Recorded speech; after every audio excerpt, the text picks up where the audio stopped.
Christ est mort. On aurait l'impression, mais c'est quoi le lien entre le fait de dire on ne les condamne pas, Christ est mort? On a du mal à saisir en première instance que c'est la réponse. Mais c'est la réponse. Christ est mort. Tu dois revendiquer ça. Christ est mort. J'ai un péché dans la famille tout de suite. Christ est mort. Je prends ce péché, je le crucifie. S'il revient, tant pis, je le recrucifierai. Mais je ne me laisse pas accuser. Je ne me laisse pas condamner. Tant pis, c'est encore arrivé. Tant pis. Tant pis. Le jeûne, par exemple. Un chrétien vainqueur jeûne. Vous pouvez le prendre dans tous les sens que vous voulez. Un chrétien vainqueur jeûne. Pas s'il est petit. On ne jeûne pas quand on est petit, j'entends bien cela. Il faut que la croissance ait fini de se former. Pas si on est malade et qu'on a un traitement. Il y a certains traitements qui permettent que l'on puisse jeûner. Certains traitements, si vous ne mangez pas, les médicaments vont vous tordre l'estomac. C'est évident. Mais sinon, et c'est assez rare que ce soit à cause de ces fréquences-là et de ces prétextes-là qui vraiment sont valables, mais les chrétiens sont tièdes. Je veux dire, je dois apprendre à ne me laisser ni accuser ni condamner. Et c'est une valeur énorme, parce que ça veut dire que je peux avancer dans ma vie la tête levée et ne jamais avoir honte. Pourquoi? Parce que quand le péché va arriver, je vais tout de suite le traiter, je vais le dépouiller de l'accusation, je vais le dépouiller du mensonge, de la condamnation qui vient du diable, et je vais tout de suite m'en sortir, je vais tout de suite revenir au zénith de ma relation avec le Seigneur. Mais il ne faut pas que je tombe dans l'excès inverse qui dit, puisque tout va bien, je ne fais rien. On ne jeûne pas parce qu'on doit, on jeûne parce que la parole me l'enseigne, parce que je souhaite une proximité avec lui. Vous comprenez? Si on est obligé de vous demander de jeûner, c'est que vous êtes un enfant spirituel. Quelqu'un qui est mature spirituellement, on ne va pas avoir besoin de lui dire tu jeûnes. Il va dire, mais c'est évident, je dois faire mourir la chair, je dois me tenir devant le Seigneur. Non pas parce que, c'est même pas je dois, c'est je veux le faire. C'est dans mon agenda, c'est dans mon programme. Encore une fois, je vous ai dit, un chrétien investi, qui aime son Dieu, il trouvera toujours un prétexte, tous les jours pour se mettre à genoux devant lui. Pas comme une routine, mais c'est un bonheur de se mettre à genoux devant le Seigneur. C'est un bonheur. C'est quand la dernière fois que vous avez jeûné? Et avec joie. Alléluia. Souvenez-vous, on a étudié ça, la coutume. Il faut établir une coutume. Alléluia. Christ est mort. On a du mal, on le disait à l'instant, de comprendre que c'est la réponse, mais oui, il est mort. Pourquoi il est mort? Pour le péché. C'est quoi ton problème qui fait que tu as de l'accusation et de la condamnation? C'est parce que tu viens de pécher. Il faut que tu comprennes que ton péché est mort.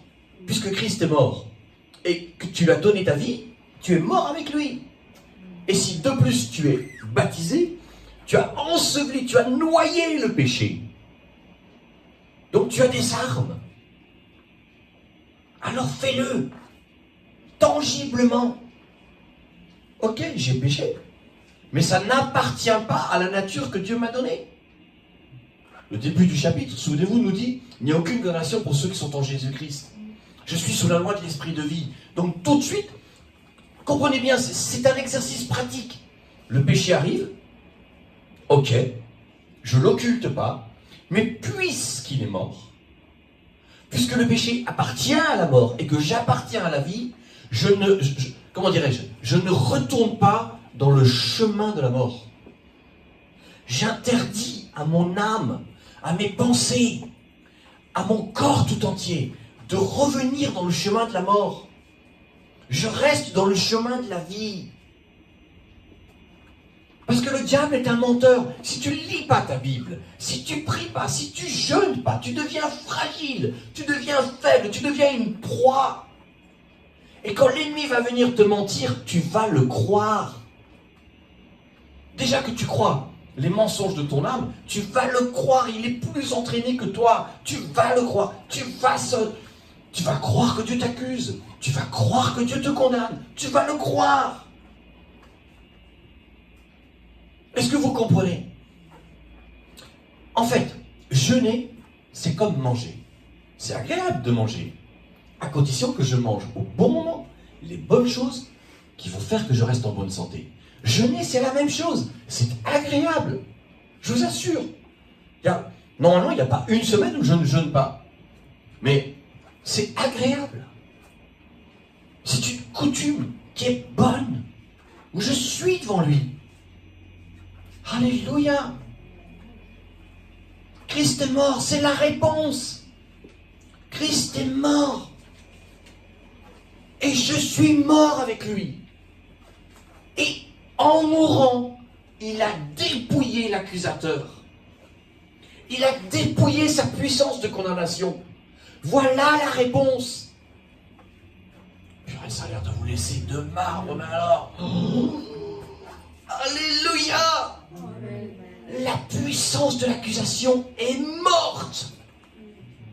La puissance de la condamnation qui a le droit de t'envoyer en enfer est morte. Puisque tu as accepté de donner ta vie à Jésus, donc tu es devenu, la Bible nous dit, une même plante avec lui. Il est mort, tu es mort. Et puisque l'accusation est morte, ne la laisse pas vivre. Puisqu'elle est morte, elle ne peut pas revenir à la vie. Le diable ne peut pas ressusciter quelqu'un. Il faut gérer les choses. Il faut les gérer. Donc bien plus, il est ressuscité. Ça veut dire que non seulement, en mourant, il a entraîné avec lui dans sa mort toute la puissance du diable. C'est déjà énorme. Mais s'il n'était pas ressuscité, on pourrait dire, on pourrait vénérer Jésus en disant, quel homme ça a été. Bon, il est mort. Mais alors, qu'est-ce qu'il a fait pour nous? Qu'est-ce qu'il a fait pour nous? C'est incroyable. C'est un peu comme, on a vu ça il n'y a pas si longtemps que ça. Il y avait un gosse qui a fait une erreur. Il était en train de pendre le 3e ou 5e étage d'un immeuble. Et c'était vraiment dangereux. Et je crois me souvenir que la mère ou le grand-père, je ne sais pas, le tenait par la main, mais il ne restait pas grand-chose avant que ça lâche. Et il y a un jeune, à peu près de l'âge de Ethan. Il ne s'est même pas écouté. Il savait qu'il avait la capacité physique. Il est monté comme ça, en escaladant les balcons. Et il a sauvé l'enfant. Mais s'il fait une erreur, il tombe, il meurt. Et s'il meurt, on va dire, quel jeune, quel héros. D'ailleurs, il a été décoré, à juste titre. Donc on pourrait dire, la réponse, c'est que Christ est mort. Donc, l'accusation et la condamnation sont mortes avec lui. C'est uniquement ma bêtise qui les fait revivre, qui leur donne l'illusion de revivre. Ou l'ennemi qui me fait miroiter quelque chose de mirobolant, qui n'existe plus. Le contrat a été déchiré. Mais bien plus, regarde la suite du verset, bien plus, il est ressuscité. Ça veut dire que non seulement il a tué l'accusation, mais il est vivant pour que tu vives. Ici, bien plus, c'est plusieurs mots, mais meillon, un des mots veut dire beaucoup plus encore, mieux encore, plus promptement encore, de plus en plus. Il est ressuscité. Il est à la droite de Dieu et il intercède pour nous. J'aimerais bien entendre Jésus prier pour moi. Je suis sûr que si j'entendais une seule, et si chacun de nous, on entendait une des prières, une des prières que Jésus fait. Seigneur Jésus,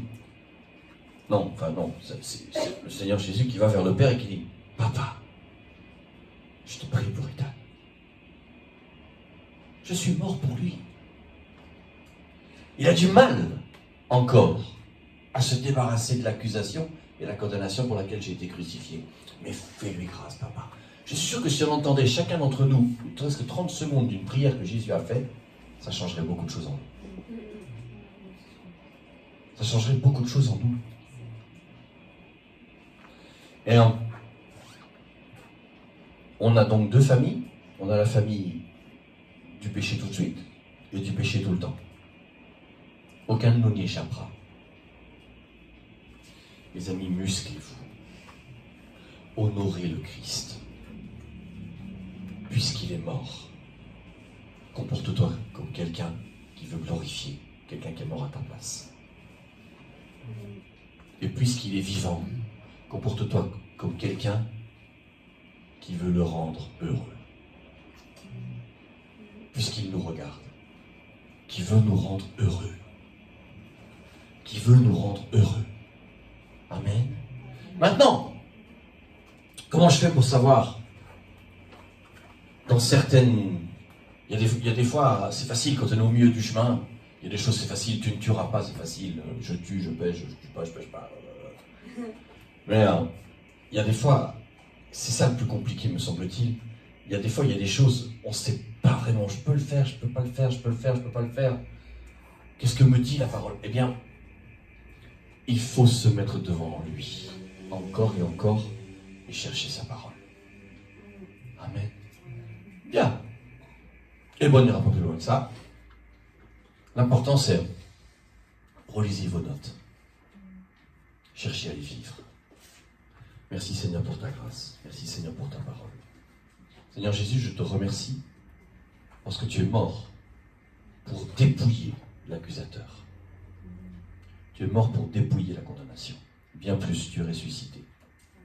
Tu es triomphant à la grâce de Dieu, à la droite de Dieu. Et moi aussi, je peux devenir triomphant. Moi aussi, je peux devenir triomphant. C'est ce que tu veux que je... On le verra dans les semaines suivantes. C'est ce que tu veux, que je devienne plus qu'un vainqueur. Aide-moi à renoncer, Seigneur. Et aide chacun de mes frères et sœurs à bien faire mourir le péché et à bien réaliser que puisque tu es vivant, te rendre heureux, que tu sois content de ce qu'on fait, content de ce qu'on dit. Merci encore pour ce culte au nom de Jésus. Amen. Dieu vous garde et amen.